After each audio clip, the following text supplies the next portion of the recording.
Welcome to Stories Junction. Let's begin today's story. My name is Ethan. The night I thought my life was finally coming together began like any other Saturday. After months of saving, plotting, and stressing over every detail, it all boiled down to this one moment. I was ready to propose to Clara.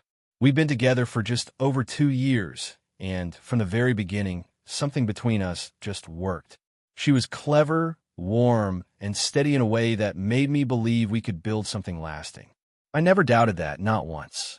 I wanted the proposal to reflect who we were: simple, honest, real. It had to be meaningful, but not overdone. I picked Rossi's, a little Italian spot where we'd had our first proper date. Quiet, intimate, hidden away just like us. I roped in my best friend, Nate, to help reserve the back room. Clara's cousin, Sophie, offered to spruce it up a bit. Some candles, a few flowers, nothing too extravagant.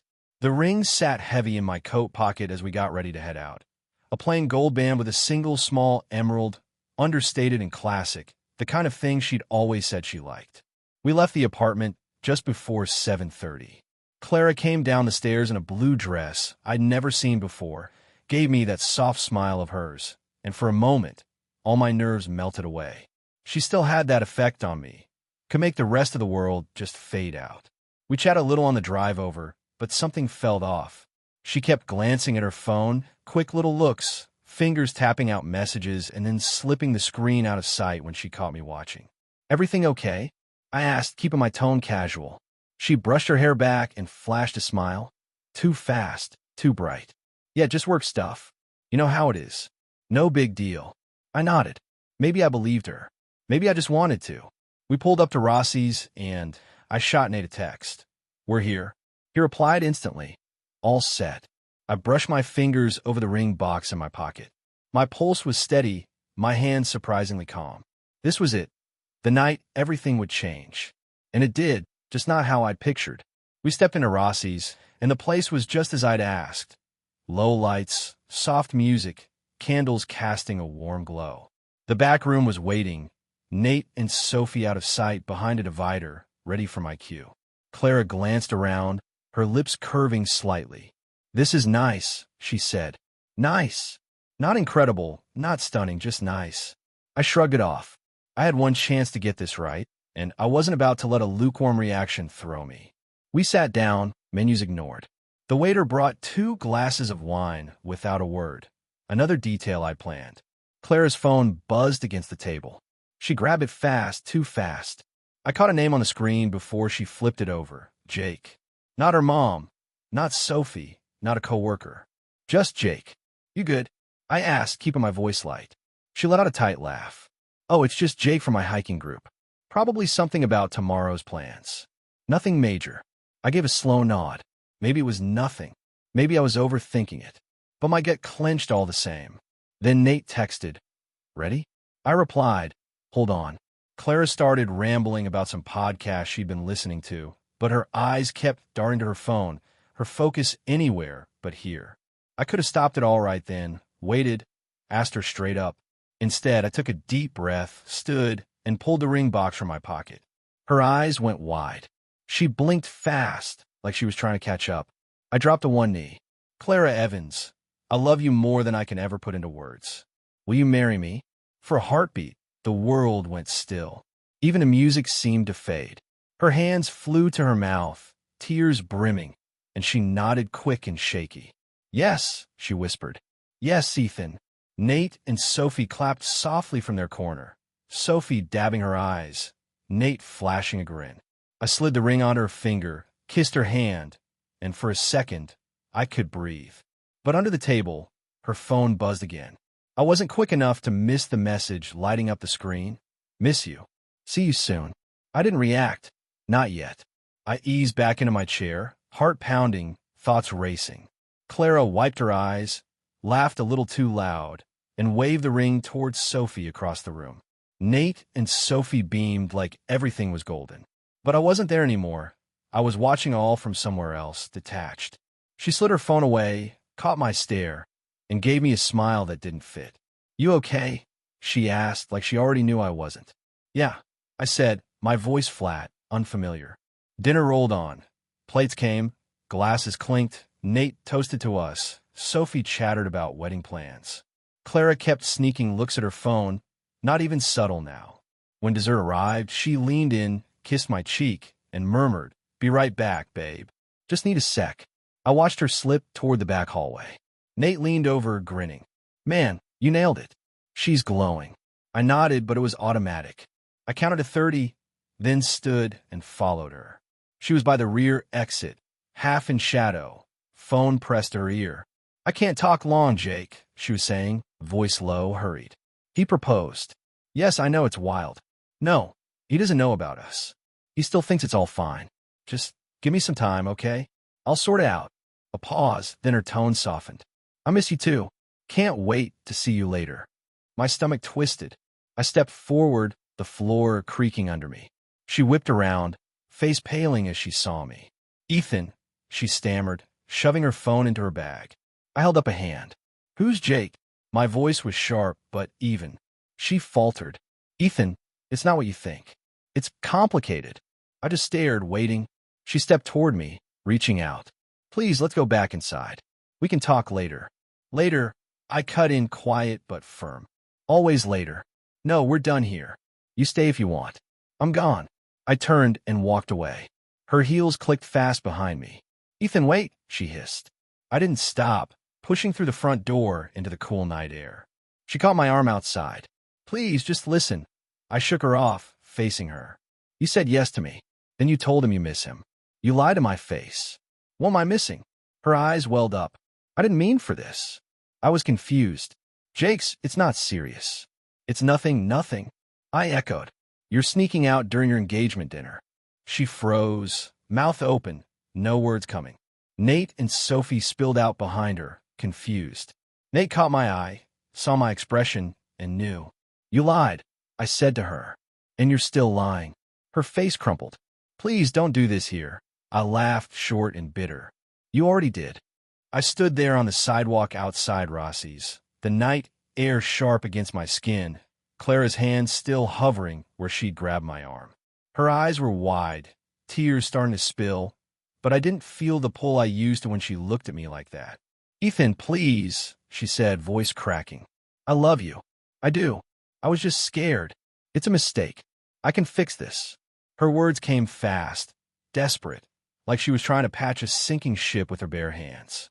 I looked at her, really looked, and saw someone scrambling to hold on to something she'd already broken. "You don't fix love with a side plan," I said, my voice low, steady. "You had your chance to choose. You didn't pick me." Her mouth opened, then closed like she was searching for the right thing to say and coming up empty. Behind her, Nate and Sophie stood frozen, their smiles long gone. Nate's eyes flicked to mine, questioning, but I didn't need to explain. He knew me well enough to see I wasn't bending. Clara's hands dropped to her sides, and she took a shaky breath. "It's not like that," she tried again. "Jake was just, I don't know, a distraction. I was freaking out about us, about the future. I didn't mean for it to go this far." I tilted my head, letting her words hang there. "A distraction," I repeated. "For how long?" She hesitated, and that pause told me more than any excuse could. "It doesn't matter," she said quickly. "It's over with him. I swear." I pulled the ring box from my pocket, the one I'd carried for weeks, the one that was supposed to mean forever. It felt heavier now, like it carried the weight of every lie she'd told. I pressed it into her hand. "Here," I said. "You'll need this for someone else." Her fingers closed around it reflexively, her face crumpling as she stared down at the box. "Ethan, no," she whispered, shaking her head. "Don't do this." But I was already done. I turned, walked to my car, and got in. She called my name once, twice, her voice fading as I shut the door. I didn't look back. I started the engine and drove, the city lights blurring past like they belonged to someone else's life. When I got home, I locked the door behind me, then grabbed a kitchen chair and wedged it under the handle. Something solid, something to keep her out. I wasn't about to let her walk back in with apologies and tears, acting like we could just hit reset. I dropped my keys on the counter, sank onto the couch, and stared at the wall. This was supposed to be the night everything fell into place.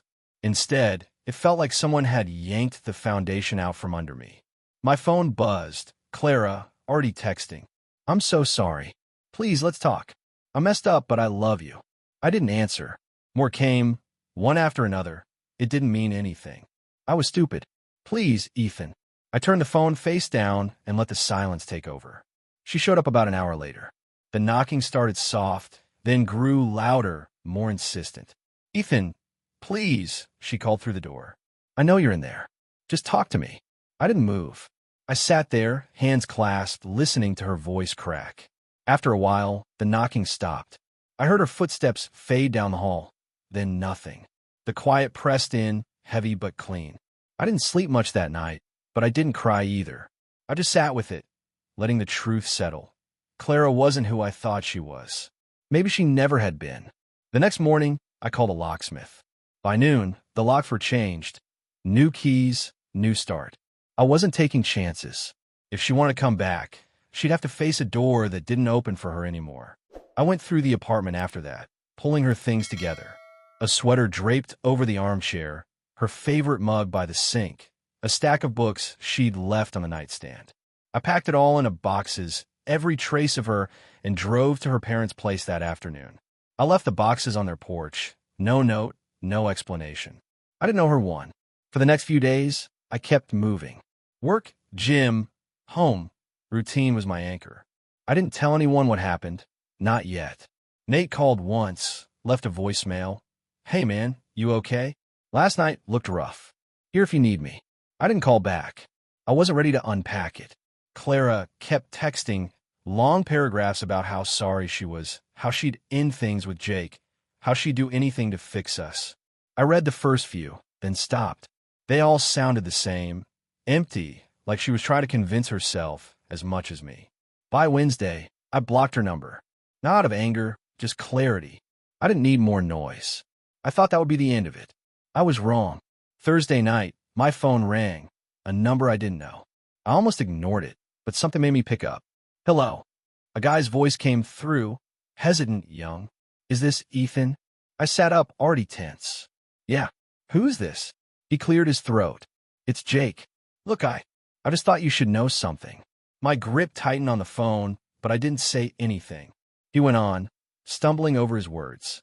I didn't know Clara was with you. Not really. She told me she was single, or, I don't know, that it wasn't serious. I only found out about you a few days ago. I stayed quiet, letting him fill the silence. We met at the hiking group, maybe 3 months back, he said. She said she was seeing someone casually, but it wasn't a big deal. I didn't even know your name until she mentioned the proposal. I ended it right after that, told her it wasn't right. He paused, like he was waiting for me to react. I didn't. She said she didn't want to lose either of us, he added, quieter now. I'm sorry, man. If I'd known, I wouldn't have gone near her. I swallowed, my jaw tight. Thanks for telling me, I said, my voice flat. Then I hung up. I sat there for a long time, staring at the floor. 3 months. While I was picking out a ring, planning a future, she was keeping her options open. All those late nights, she said she was caught up at work. All those weekends, she needed space to recharge. The signs were there. I just hadn't wanted to see them. Now they were all I could see. I didn't call her, didn't text. There was nothing left to say. Jake's call didn't change what I knew. It just made it sharper, like a lens snapping into focus. Clara hadn't just slipped up. She'd been playing a different game altogether, and I was the one who didn't know the rules. The next day, I went back to work, kept my head down. A coworker asked how Clara was, and I just said, we're not together anymore. He didn't push, and I didn't elaborate. That night, I went for a run, longer than usual, until my lungs burned and my legs ached. When I got home, I showered, ate, and sat on the couch with a beer. The apartment felt bigger without her things, but not empty. It felt like mine again. I turned on a movie, something mindless, and let myself breathe. For the first time in days, I didn't feel like I was carrying a weight I couldn't name. I wasn't okay. Not yet, but I was starting to see a way through. The days after Jake's call blurred into a strange kind of rhythm. Work kept me busy, the gym wore me out, and the apartment stayed quiet. I didn't miss Clara, not the way I thought I would. What I missed was the version of her I'd built in my head, the one I'd convinced myself was real. But that woman didn't exist, and the more I sat with that, the less it stung. I boxed up her stuff, changed the locks, blocked her number. I thought I'd cut the thread clean. I was wrong again. Saturday afternoon, there was a knock at my door. I froze mid-step, a coffee mug halfway to my mouth. I hadn't told anyone I'd be home. No one but Nate even knew I was still in town that weekend. I set the mug down, crossed the room, and checked the peephole. Clara stood there, hands stuffed into the pockets of a gray hoodie, her hair messy, eyes puffy like she hadn't slept. She looked smaller than I remembered, stripped down without the makeup or the confidence she usually wore. I thought about letting it go, waiting her out until she left. But something in me said no. This needed an ending, not just a fade out. I opened the door and leaned against the frame, arms crossed. "Talk," I said, voice flat. She flinched at my tone, then took a breath. "Ethan, I messed up. I know I did. But you have to believe me. I never wanted to hurt you." Her words came out shaky but rehearsed, like she'd practiced them in the car. I was scared. I didn't know if I was ready for all of this. Jake was just there. A stupid mistake. I didn't say anything, just watched her. She shifted her weight, eyes darting to the floor, then back to me. "When you proposed, it hit me how much I love you. I panicked because I didn't think I deserved you. But I do love you, Ethan. I do." Her voice cracked, and she stepped closer, reaching for my hand. I pulled back, keeping the space between us. 2 weeks ago, those words would have hooked me, dragged me right back in. Now they just sounded hollow, like a script she hoped I'd buy. "You don't love me," I said, calm and sure. "You loved having a safety net." Her face crumpled, tears spilling fast. "That's not true," she said, shaking her head. "You're not a backup plan. You're the one I want." I tilted my head, letting her hear her own words. "You had months to figure that out, Clara. You didn't." She wiped her face with her sleeve, breathing hard, grasping for something else to throw at me. "I ended it with Jake. Right after that night. I told him it's over, that I choose you." I studied her, the red eyes, the trembling hands. She wasn't lying about being a mess, but that didn't make her honest. "You chose me after you got caught," I said. "That's not choosing. That's losing the other option." Her mouth opened, but nothing came out. She blinked fast, like she was trying to rewind the moment and start over. "Ethan, please," she whispered. "I can fix this. We can go back to how it was." I shook my head, almost sad for her. "There's no how it was. You made sure of that." She stared at me, and for the first time, I think she saw I wasn't bending. "We're done," I said. "Take care of yourself." I stepped back and shut the door, the click of the lock loud in the silence. She didn't knock again. I heard her stand there for a minute. Then her footsteps retreated down the hall. I watched through the window as she walked to her car, head down, shoulders slumped. She didn't look back. And for the first time, letting her go didn't hurt. It just felt final. I turned away, picked up my coffee, and sat down. The apartment was still the way I liked it now. I didn't feel triumph or relief, just a quiet certainty that I'd done what I needed to. Nate called later that night. "Hey, man," he said, voice cautious. "Sophie said Clara's been a wreck. She showed up at your place today." I took a sip of my beer. "Yeah, she wanted to talk." I let her say her piece. He paused. And it's over," I said. "She tried the whole 'I love you, it was a mistake' thing. Didn't stick." Nate let out a low whistle. "You okay?" I thought about it. Getting there. Just needed to hear her out to know I'm not wrong about this. He didn't push, just said, "Good. You need anything, you know where I am." "Thanks, man," I said, and we hung up. I appreciated it, but I didn't need hand-holding. I needed time, and I was giving myself that. The next week, I started running again, something I dropped when Clara and I got serious. The trails near my place were steep, quiet, and brutal on my legs, but they cleared my head. Work settled into a groove, too. I threw myself into projects, stayed late a couple nights just because I could. Sophie texted once, "I'm sorry about everything." She's my cousin, but what she did was messed up. I replied, "Appreciate it. I'm good," and left it there. I didn't need apologies from anyone but Clara, and even hers didn't matter anymore. One night, I went out with a few buddies from work. Nothing big, just drinks at a bar downtown.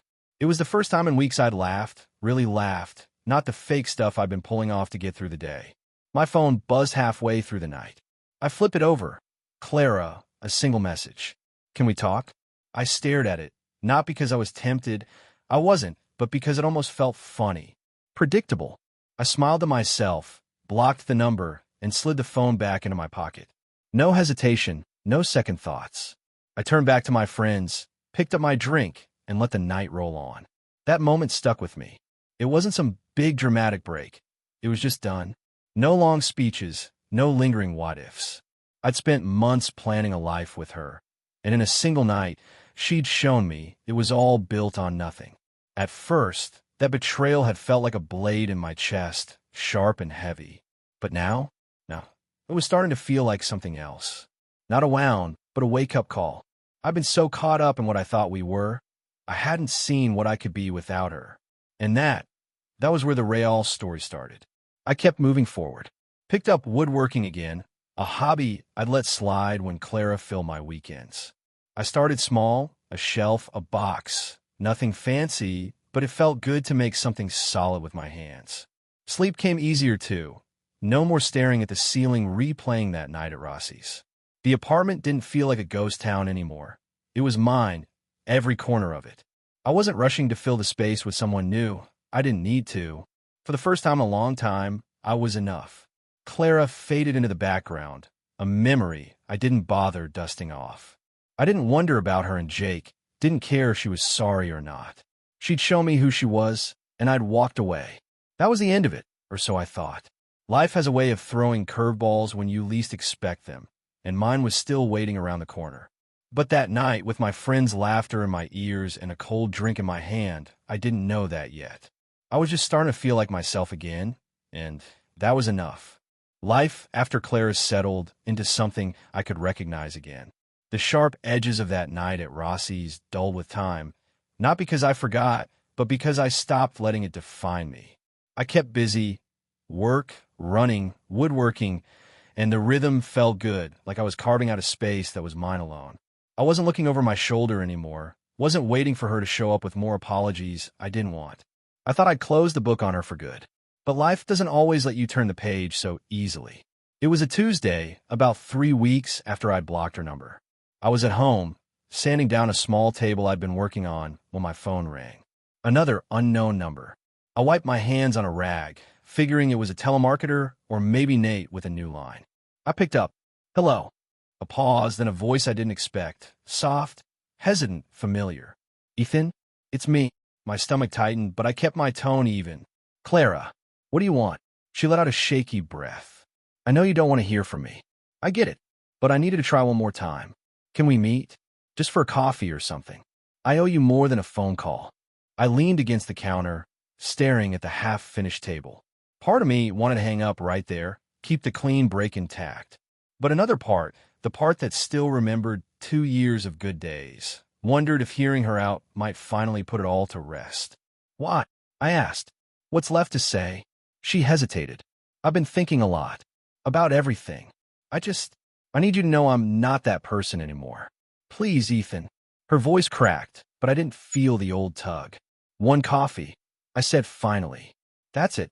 Tomorrow, 10 a.m., the place on 5th. Don't be late. She exhaled, almost relieved. Thank you. I won't. I hung up before she could say more.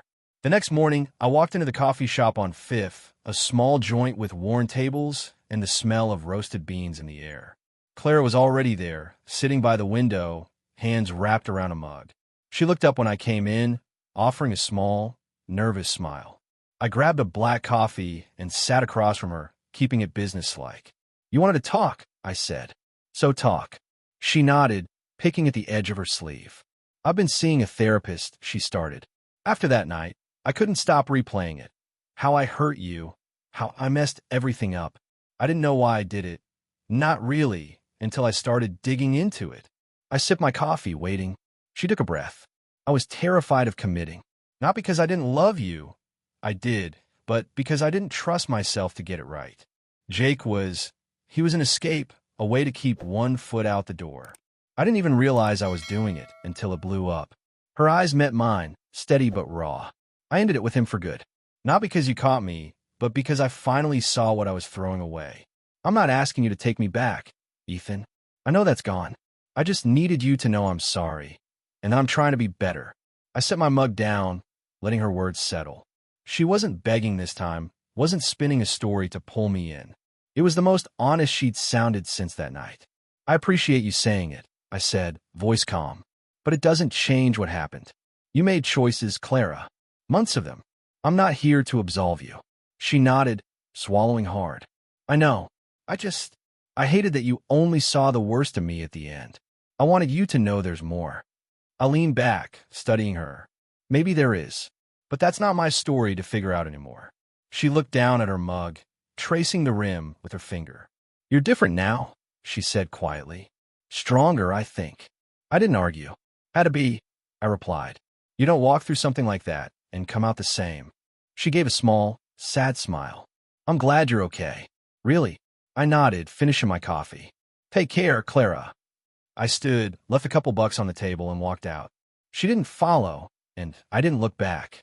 The air outside was crisp, the kind that wakes you up. I felt lighter, not because she'd apologized, but because I didn't need it to move on. I already had. After that, things shifted again. I started saying yes to more. Drinks with coworkers, a weekend hike with Nate, even a blind date a friend set up. The date didn't go anywhere. She was nice, but I wasn't ready to jump back in. Still, it felt good to test the waters, to prove I could. Woodworking turned into a real outlet. I finished that table and started on a chair, losing hours to the smell of sawdust and the hum of the sander. Nate came by one night with a six-pack, saw the progress, and grinned. Man, you're building a whole damn house in here. I laughed. Maybe I will. He cracked a beer and handed me one. You ever hear from her again? He asked, casual but curious. Once, I said. Met her for coffee. She's trying to fix herself, I guess. Nate raised an eyebrow. You buy it. I shrugged. Doesn't matter if I do. It's her mess, not mine. He nodded, taking a swig. Proud of you, man. You didn't let it break you. I clinked my bottle against his. Not even close. The weeks rolled on, and I kept building furniture, routines, a life that didn't hinge on someone else. One evening, I was out running when my phone buzzed. I slowed to check it. An email from Sophie. Hey, Ethan. I know things are weird, but I'm getting married next month. Would love for you to come if you're up for it. No pressure. I stopped, catching my breath, and thought it over. Sophie had always been solid, even with Clara's mess between us. I typed back, congrats. I'll be there. It wasn't about Clara. It was about showing up for the people who'd stuck around. The wedding was small, held in a park just outside town. I showed up in a jacket and tie, kept it low-key. Sophie beamed when she saw me, gave me a quick hug. Thanks for coming, she said. Means a lot. I smiled. Wouldn't miss it. Clara was there, of course, bridesmaid, standing off to the side. She caught my eye once, nodded slightly, but didn't approach. I didn't either. The ceremony was short, the reception loud with laughter and music. I stayed for a couple hours, toasted the couple, then slipped out before the night got too late. On the drive home, I realized I hadn't felt a flicker of anything seeing her, just a quiet indifference. She was part of someone else's world now, not mine. Back at the apartment, I kicked off my shoes and grabbed a beer from the fridge. The table I'd built sat in the corner, sturdy and simple, a little rough around the edges, but mine. I sat down, flipped on the TV, and let the day fade. I wasn't just surviving anymore. I was living piece by piece. And then, just when I thought the past was finally behind me, the phone rang again. Another unknown number. I almost ignored it, but something made me pick up. Hello. A man's voice, clipped and professional. Ethan Carter? This is Detective Miles. We need to talk about Clara Evans. My stomach dropped. Whatever I'd thought was over, it wasn't. I sat there, beer halfway to my mouth, the detective's voice cutting through the quiet of my apartment like a blade. Ethan Carter? This is Detective Miles. We need to talk about Clara Evans. My mind spun, grasping for footing. Clara? What could this be about? I set the bottle down, steadying myself. Yeah, this is Ethan. What's going on? There was a pause, the kind that makes your pulse kick up a notch. I'd rather discuss this in person, he said. Can you come down to the station tomorrow morning? Say 9 a.m. My gut twisted, but I kept my voice level. Sure, I'll be there. He gave me the address, thanked me, and hung up. I stared at the phone, the TV droning in the background, a dozen questions piling up. Was she hurt? In trouble? Why me? I didn't sleep much that night, but I didn't panic either. Whatever this was, I'd face it.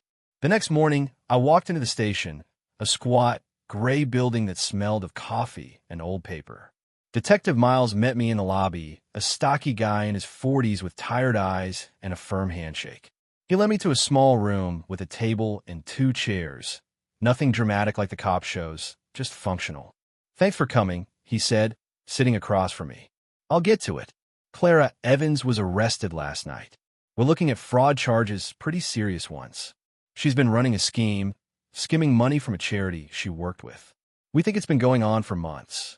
I blinked, processing. "Fraud? Clara?" He nodded, flipping open a notepad.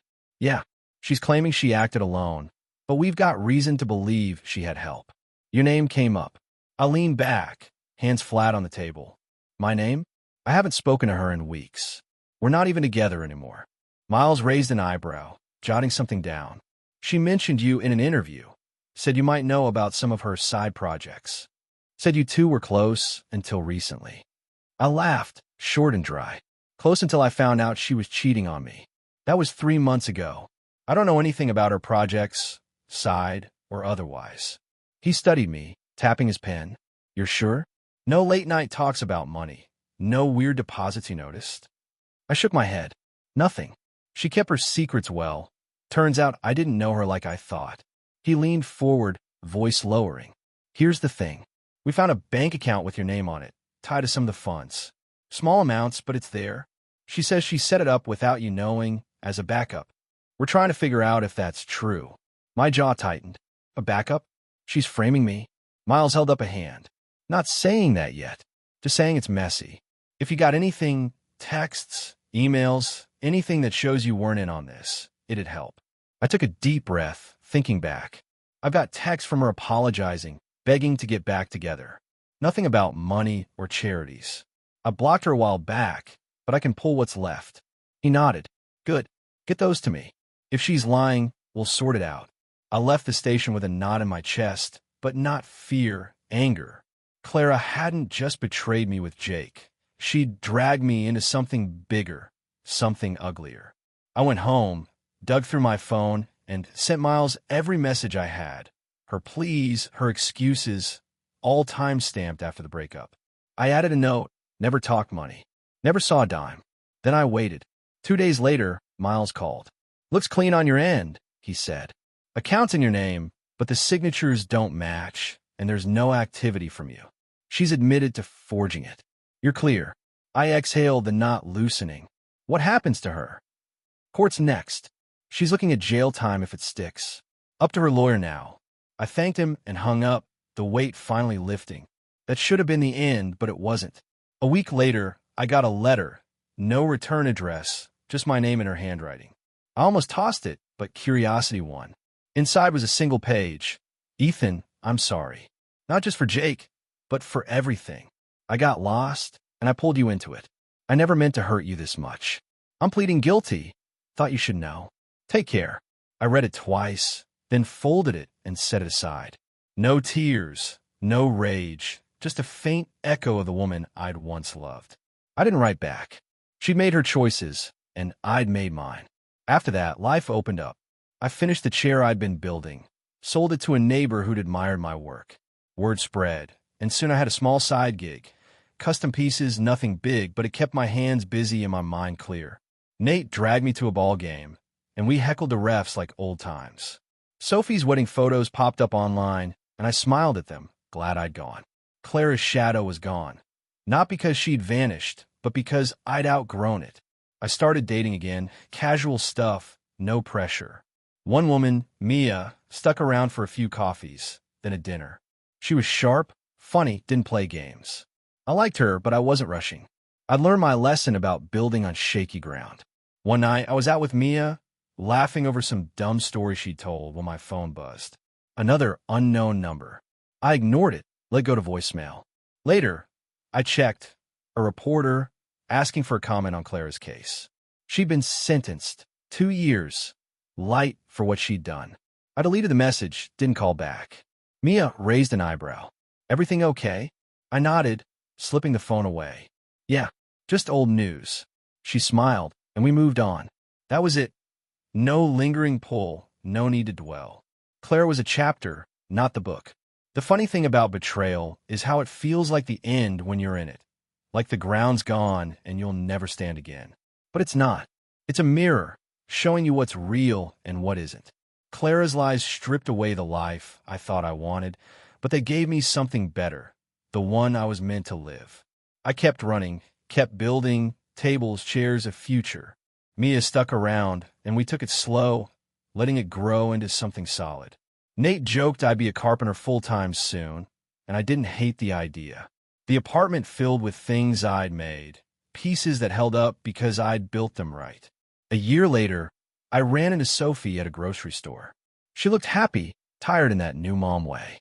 Heard about Clara, she said, hesitant. You doing okay? I smiled, grabbing a carton of milk. Better than okay. How about you? She grinned. Good. Life's good. We parted ways, no baggage, just two people who'd weathered the same storm. That night, I sat on my couch, Mia beside me, a half-finished bookshelf in the corner. The TV was on, but I wasn't watching. I was here, in this moment, in this life, one I'd fought for, one that was mine. Betrayal hadn't broken me. It had set me free. And that, I realized, was the real gift.